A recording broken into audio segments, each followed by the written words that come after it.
Tere, kallid lõvid! Siin on teie juulikuu ülevaade.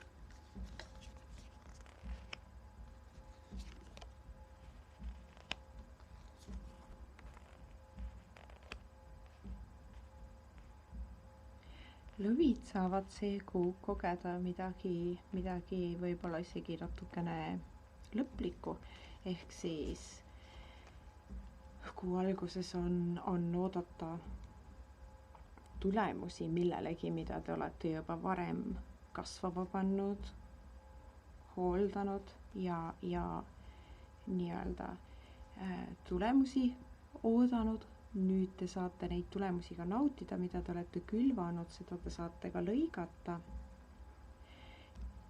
Seda siis pigem töö või majanduslikus mõttes.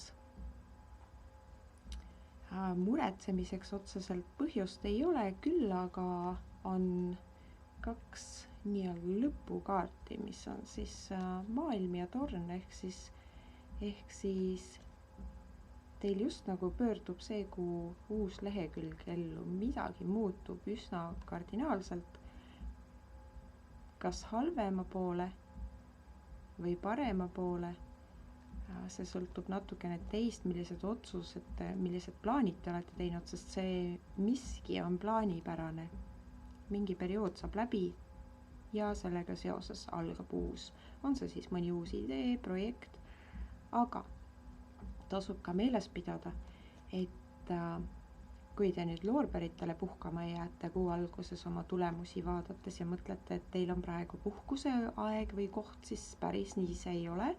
See kuu on kohe kindlasti vaja oma maailm pöörlemas hoida nii-öelda ja vastasel juhul see lõpp tuleb nii-öelda valus, ehk siis see lõpp ei tule teie tingimustel, vaid see lõpeb niikuinii, aga lõpeb ootamatult, lõpeb selliselt, kus te peate hakkama mingisuguseid tükke kokku korjama kuskilt ja haavu lakkuma ja parem mitte sinna minna.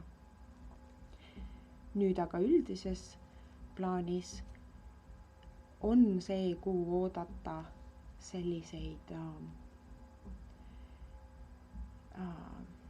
pinnase värinaid nii-öelda, mis raputavad, nii nagu äike toob nii-öelda laibad vee pinnale, siis midagi tuleb teil see kuu ilmale kuskilt või ilmsiks, mis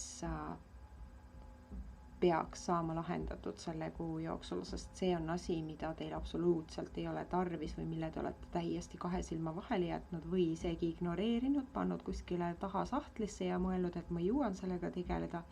Ilmselt tuleb teil sellega nüüd tegeleda just nagu sundolukorrana, kuna asjad mängivad niimoodi välja, et te peate selle sealt sahtlist välja võtma, sellele otsa vaatama, sellega tegelema.